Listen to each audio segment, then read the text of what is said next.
The Ego Trick, book by Julian Baggini. What does it mean to be you? Are you the same person you were 15, 10, or even 5 years ago? What about 15, 10, or 5 minutes ago? What is the real you? And what makes you an individual? Who are you really? Author Julian Baggini attempts to answer these questions and more throughout The Ego Trick as he takes you on a journey through the history of philosophy, anthropology, sociology, psychology, and neurology. Through real-life cases of lost memory, personality disorders, and more, Baggini aims to answer the questions that have been plaguing philosophers and scientists for centuries. Of course, there is always more to learn, and no one person can answer them all. As you read, you'll learn whether or not free will exists, how a person might have 11 personalities, and why the existence of a soul is a common belief. Introduction. You've undoubtedly heard the term, "I've changed," before, right? It's usually a figure of speech that people use, and perhaps you've experienced a change in yourself before. Certainly, you aren't the same person you were at just 7 years old. For instance, take a look at the 7-year-old boy whose ball was enraged by this. The boy grabbed a block of wood and hurled it at his rival, hitting him in the back of his head. For those few seconds, the boy was not himself, and it was the only act of violence in his life. That same man at 40 years old doesn't recognize himself as that child, and he asks himself, "Was that boy me?" Similarly, people who suffer from dementia at an older age might not recognize that the person talking to them is the love of their life. As a result, family members and loved ones often mourn the loss of the person they knew long before their clinical death. In other words, our identity is separate from the body we inhabit. Identity is complex, and it is a puzzle that psychologists and philosophers have long tried to put together. So who are you? Are you the same person you were at the age of 7? Will you be the same person you are now at the age of 70? And lastly, what makes you an individual?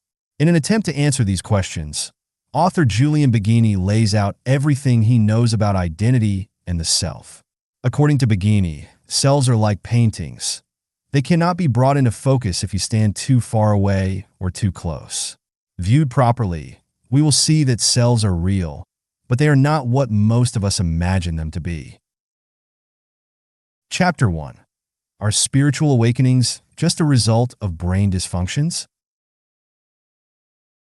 In 1982, a 4-month pregnant, 27-year-old named Suzanne Siegel was waiting for a bus in Paris. At that moment, everything she had ever taken to be her personal self had completely disappeared. Without warning, it was just gone, and as she waited for the bus to approach, something in consciousness was loosening somehow. For Siegel, the body and brain that she thought to be hers no longer belonged to her. Her personal self was gone, and she was convinced that she didn't really exist at all. For the next 10 years, Siegel sought to cure herself of this absence of self by seeing a string of therapists. After a while, her attempts to find herself and reconnect to her personal self failed, so she began to view her transformed state in more spiritual terms. Perhaps she was feeling what the Buddha called anatta, which means not self. She began to view her lack of self as a gift that many people have spent decades trying to find through practices like meditation.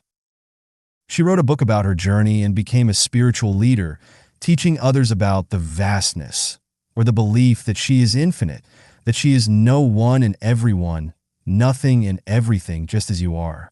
But in 1996, Siegel began to feel like her old self, the person she was before waiting for the bus in Paris.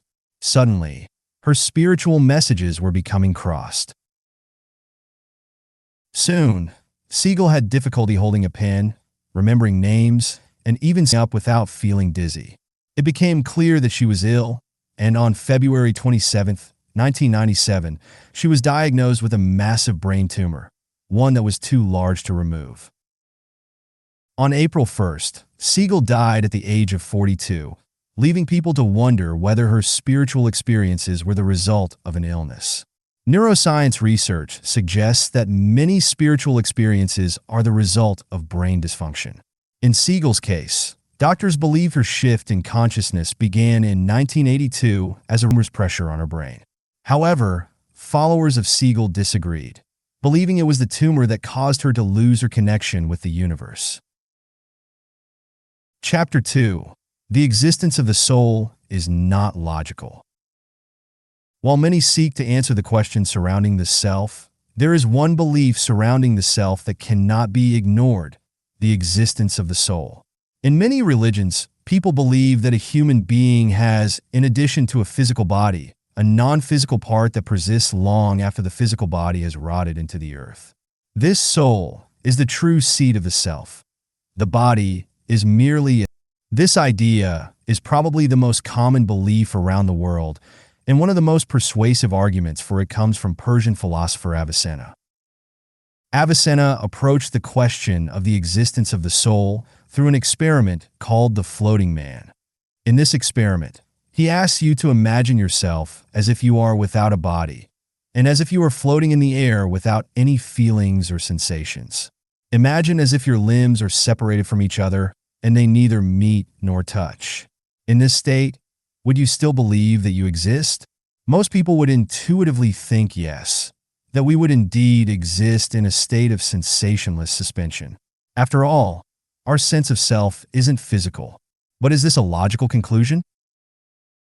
While we are inclined to agree with Avicenna that the sense of self is separate from the body, there are still some things to consider. The floating man exercise simply has us imagining what it would be like to have no awareness of our bodies. But is this the same as imagining a self that is separate from the body? As it turns out, the use of imagination seems to be somewhat unclear here. For example, if you imagine yourself floating above the clouds, then you are imagining yourself located in space and time, so we can then argue that you are assuming some kind of physical presence. Additionally, our sensations can become wildly misleading. For instance, imagine someone in a psychedelic drug hallucination, convinced that he is a cockroach. Perhaps the person really does feel and see his body as that of a cockroach. We know that this can never be true. In fact, he is just one freaked-out hippie. In other words, the mere fact that someone can conjure up the feeling of a soul separate from the body doesn't make it true. Additionally, Descartes' famous claim, "I think therefore I am," suggests that human beings are human because of their ability to think. However, it doesn't mean that human beings are only thinking minds. In fact, humans are much more complex. Chapter 3. Multiple personality disorders show just how biased our experiences can be. Once upon a time, in a castle on a large hill, there lived 11 strange, fractious individuals. There was the naughty imp, Bobby, who liked to play jokes and go rollerblading. However, Bobby was often locked in a dungeon by Tommy, an angry young man prone to anger and violence. Then there was also Bob, who sat on the castle walls playing his flute. Does this sound like the beginning of a fairy tale? Perhaps, but it is also an accurate representation of what happens in the mind of a person with a multiple personality disorder. In 1990, Robert B. Oxnam was diagnosed with dissociative identity disorder, more commonly known as multiple personality disorder. Before his diagnosis, Oxnam was a very successful and respected academic dealing with alcoholism, bulimia, and depression. In the last decade, he had begun experiencing memory blanks. One day, during an hour-long psychotherapy session, Bob believed the session was just beginning when he realized the session was coming to an end. His therapist, Dr. Jeffrey Smith, revealed that an angry young man named Tommy had been talking to him. Bob had never physically left the room, but it seems as if he had left his body and Tommy had taken over. Throughout the years, 9 more altars emerged, and along with them, an entire mythology surrounding the castle. It soon became clear that each personality was separate from each other, and whenever he switched personalities, he'd black out and forget everything he had said and done. When he came back into consciousness, the personality would skulk back into the recesses of his unconsciousness, affecting Oxnam in many mysterious ways. For Oxnam, his multiple personality disorder stemmed from early childhood abuse, in which he struggled to make sense of what was happening to him. Of course, Oxnam is not alone in this experience. Sufferers of childhood trauma, whether it's physical, sexual, or emotional, cope with the abuse by creating a memory barrier. That is, they create an alternate universe with alters who experience the trauma instead of them. Oxnam's trauma was so intense, he needed to create 11 alters to cope with his experiences. Through therapy, Oxnam was able to address his childhood trauma and reduce his number of alters to just 3. Chapter 4. Our sense of social self is formed by how society perceives us. Sometimes we miss something important simply because we are looking in the wrong direction or at the wrong end of the telescope. Perhaps we have made a similar mistake when looking at the self. You see, when we think of the self, we think of something inside us. But what if the key to identity was not found in our minds, but in the social world? The idea that the self is socially constructed is a relatively new concept, but the idea of a social self dates back to 1890 when William James discussed the images other men have framed of me. It is these images that we internalize and become part of our self-image.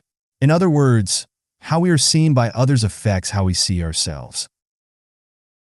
This is why transgender people must be perceived in the way they perceive themselves. In fact, if people are treated differently depending on how they appear, that can change how they perceive themselves. For instance, Drew Marlin transitioned from male to female at the age of 43, and like many other trans women, she experienced something incredibly common. She found that as a woman, she was often disregarded or completely ignored, causing her to lose confidence.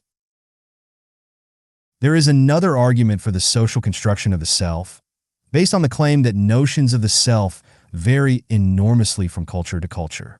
For example, the philosopher Romher has argued that the different use of pronouns in different cultures reflects the various conceptions of the self.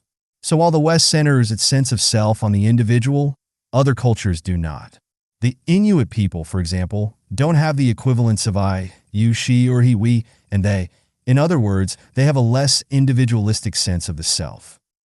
This can also be seen in the way their emotions appear to be much more socially dependent. Once they become part of a community, they quickly take on the emotional state of the community. Similarly, decisions are made as a unit, not as an individual. Chapter 5. The ego is a trick of the mind. It was the 18th century philosopher David Hume who suggested that the mind is only a bundle of thoughts, passions, and emotions. In other words, our minds are an unstable entity separate from our bodies. Does this mean that our identity is simply an illusion? Well, according to Hume, it is. He argued that the ego was simply a trick of the mind, and to prove his theory, he practiced introspection. To practice introspection, Hume would sit and search for evidence that a self existed independently of his emotions. However, whenever he tried to enter his true self, he always found that his sense of self emerged with a sense of heat or cold, light or shade, love or hatred, pain or pleasure, color or sound. He simply couldn't experience himself in any way other than when experiencing an emotion or sensation. As a result, Hume concluded that the self does not exist and is just an illusion. This is the heart of the ego trick.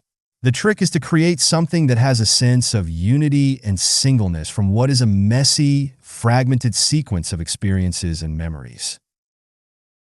The idea of the self as an illusion is relatively new to Western philosophy, but the practice of Buddhism has long taught the self as an illusion. As you may remember, the first chapter introduced you to the concept of anatta, or no self. However, many translators now prefer not self, since no self can easily be implied to mean that there is no self at all. On the other hand, the not self interpretation implies that the notion of self can and should be negated. Buddhist thought took inspiration from the idea of the Brahmanic tradition. That tradition thought of Brahman as the impersonal idea of the deity containing the true self. The non-self then is the body, the mind, and the temporary thoughts and experiences that individuals use to construct their identity. There are many interpretations of the not-self concept in Buddhism. For instance, some believe that Buddha rejected the entire model altogether and declared that there was no Brahman at all. Instead, there is only an open field of impermanent and contingent and very often tragic suffering and painful events. In other words, pain and suffering are all that exist, and the self is formed through your actions. And that is only possible because there is no fixed self. This simply means that the self is not something that we are born with or given.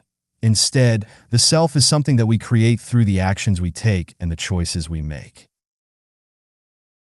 Chapter 6. The existence of free will is questionable. The idea of free will suggests that we have control over every decision we make, from what we eat for breakfast in the morning to what career we choose for the rest of our lives. But what if we didn't have control over these decisions at all? For some, the idea of no free will might be both terrifying yet freeing. However, if we can't make choices, then life wouldn't seem worth living, right? Well, as it turns out, whether or not you believe in the idea of human free will depends on how you view the existence of the soul.